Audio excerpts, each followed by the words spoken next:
Hello. With competition season in full swing, we wanted to go over some best practices for getting your riders ready for the remaining competitions. Preparing for comps. You should already have a season plan for each competition rider. If you don't, please take the time to set runs and goals for the final few comps, and if they qualify for nationals, have some runs set for that also. The week of a competition, you should have your riders focus on the tricks they are going to throw and really clean them up. Make sure they are doing everything on appropriate size features. If they plan on hitting the big line in the competition, make sure that they are practicing on the largest features. Clean things up like holding their grabs, hand checks, all those small things that judges really look for that'll help set those riders apart. Make sure your riders have at least 2 runs on lock. They can be the same spins in each run, but have different grabs. You just have to make sure that you have a variety of hits for each run.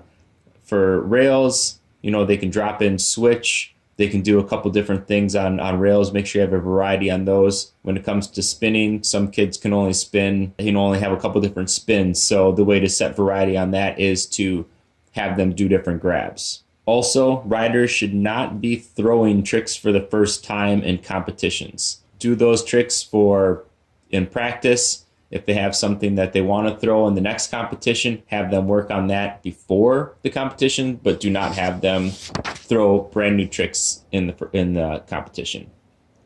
What do judges look for and how to set riders apart? Judges look for 4 main things: difficulty, amplitude, variety, and execution. It's the little things that really count in the competitions. These are the main instabilities that judges look for. These are the things that you should work on your riders and help them clean up. Here's the list.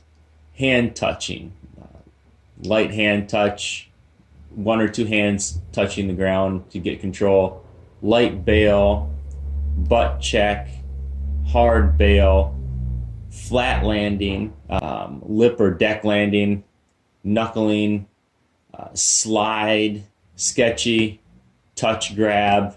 That's another big thing, making sure that these kids are holding their grabs for as long as possible. Edge change and revert.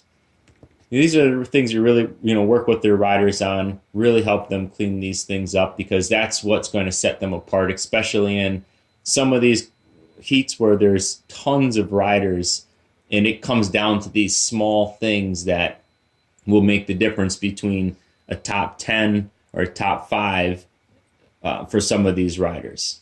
That brings us to setting your riders apart. What are some of the other things that they can do? Dropping in switch is the big thing that adds a level of difficulty. The judges like to see that. Hitting the big line versus a small line. It's better to throw a big 360 with the long grab, good control, and limited instabilities than it is to throw, say, an ugly 540 even on the larger jump, but with no grab, tons of instabilities, and just not a good looking spin. That 360 is going to beat that 540 pretty much every single time, as long as that 360 is a solid 360 with good amplitude, a good grab, holding past the apex, landing, no hand drags. That's going to beat a 5. That's one thing that's hard to get through kids' heads, but going bigger and adding the difficulty of the bigger jumps and keeping it clean, lower level spin like a 3 compared to a 5, the 3 will beat the 5. Grabbing is another huge thing. Like I said before, grabbing past the apex. A lot of kids will do a short grab, or they'll grab until the apex and then they'll release the grab right away at the apex. But if they can hold it past the apex, that's going to set them apart a little bit too. Keeping the arms under control at all times. Rails, keeping them below your shoulders.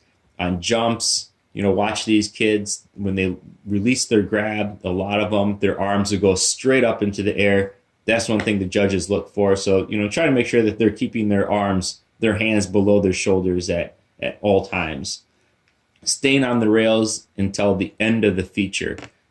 Coming off early that goes against them also. So make sure that they're getting to the end of the rail. If they're doing the practice runs in the competition and they're not quite getting to the end of the rail, have them take a step back real quick on a couple of their practice runs. If they're doing a board slide, maybe have them do a 50-50 just to get them to the end of the rail and then bring that board slide back in. Work through that real fast because you want them coming off of the end of the rail. Again, that's another thing that could make the difference between, a top three. If he's in contention for the top three and, these other kids are getting to the end of the rail and your rider is not, and they're doing the same trick, that could make the difference between a top three spot for your riders. A few additional items. Competition trackers. We have a competition tracker on each of the riders' core reports. We are trying out a new format that puts all of the riders in the same document, very similar to the document that you use to pull up the URL links for the core reports. And you can filter out your riders by your name, by the coach. The link is included with this also. We highly recommend to fill this out after each comp. It not only helps you plan for competitions by seeing what your rider did, it also helps the whole entire team because we can look at past competitions and see what kind of scoring kids are getting for what kind of jumps. So we really appreciate it if you fill these out after comps. And then one last thing, if your kids are going to nationals or they plan on going to nationals, make sure you're getting those kids on big jumps like now. Obviously out at nationals, the jump lines are huge out there, and to do well, these kids have to be going on those bigger jumps. Even the smaller kids, get them on as big a jumps as that they can handle. You really get to work them up there, even if they're only doing straight airs with the grab off the jumps. Just getting them used to those big jumps will help them a ton out at nationals. Thanks for taking the course, and we'll see you on the hill.